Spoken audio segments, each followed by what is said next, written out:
आओ मैं आपको एक कहानी सुनाऊं शहर मदीना की। सैयदना सिद्दीक़ अकबर रज़ी अल्लाह ताला अन्हो का दौर है कि कहत पड़ जाता है और लोग दाने दाने को तरस जाते हैं।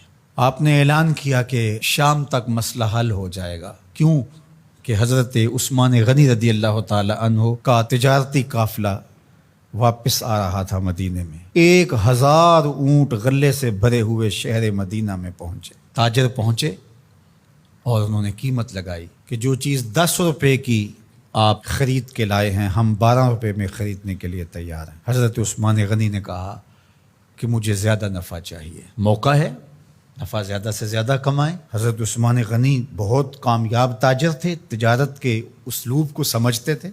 कहा मुझे ज़्यादा नफ़ा चाहिए। उन्होंने कहा कि 10 रुपये पे 3 रुपये ले लें।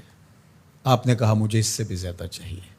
हत्ता कि उन्होंने 10 रुपये के माल पर 15 रुपये ऑफ़र कर दी। आपने फरमाया कि एक ख़रीदार ऐसा है जो 10 गुना दे रहा है, मैं तो उसे बेचूंगा।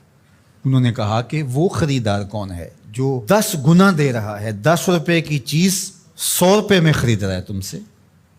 तो हज़रत उस्मान गनी ने अपने गले के इंचार्ज से कहा कि ये सारा गल्ला मदीने के गरीबों में बांट दो, मेरा रब मुझे 10 गुना इसका अजर देगा। ये है सौदा, ये मौका आया है कि ऐसा सौदा किया जाए। तो मुश्किल की घड़ियों में ये सोचें कि आज वो अपने बच्चों को लेकर के सड़क के किनारे बैठे हैं। 5-5, 6-6 करोड़ के बंगलों में रहने वालों, उनकी आरज़ू क्या है? एक खैमा कहीं से मिल जाए और उसको तान करके बैठ जाए, बीवी बच्चों के लिए पर्दा भी हो जाए और जुलसा देने वाली धूप से भी बच जाए। ये उनकी आरज़ू है, ये तमन्ना है। और हम उस खैमे को 2 गुना 3 गुना महंगा करने जा रहे हैं। ज़रा एक लम्हे के लिए सोचो कि अगर हमारे बच्चों को यूं सड़क पे आना पड़ जाए, हम अल्लाह के लाडले तो नहीं हैं, इब्तलाओं और आजमाइशों से हमें भी गुजरना पड़े, आसूदा हाल लोग मांगने पे आज मजबूर हुए।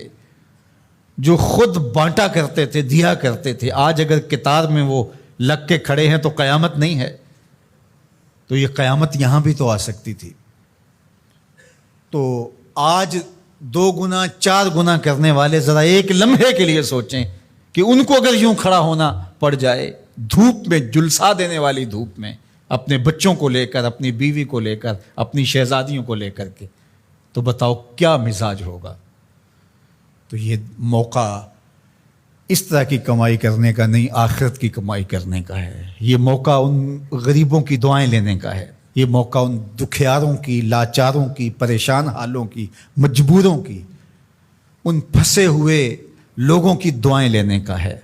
दूसरी मेरी गुजारिश उन लोगों से है जो बेचारे सैलाब में फंस गए और अल्लाह ताला जल्ला शानहू ने उनको मौत के मुंह से निकाल करके ज़िंदगी नसीब फरमाई। अगर उनको ज़रूरी अशियाए खुर्दनी मिल जाती हैं और एक खैमा ज़रूरत का मिल जाता है तो वो इस पे इक्तफ़ा करें और जो यहाँ से जाने वाली मदद के लिए टीमें हैं उनका साथ दें और आगे उनको उन इलाकों में ले कर के जाएँ जहाँ अभी मदद नहीं पहुँची और लोगों की शदीद ज़रूरत है।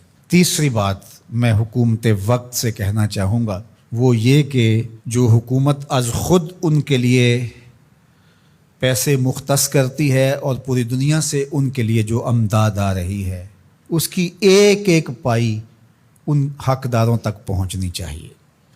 माजी के तजुर्बे अच्छे नहीं हैं, बड़े तल्ख तजुर्बात से हम माजी में गुज़रे हैं, ये उनका हक है।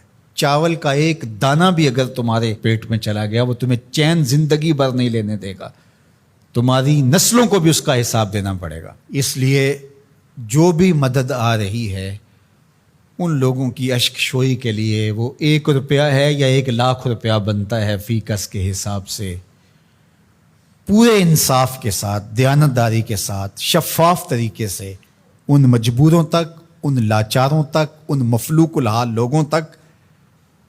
आप तो अच्छे घरों में रह रहे हो, आसूदा माहौल है, हर तरह की खैरियत और आफियत अल्लाह ने महफूज रखा है, तो हवस किस चीज़ की?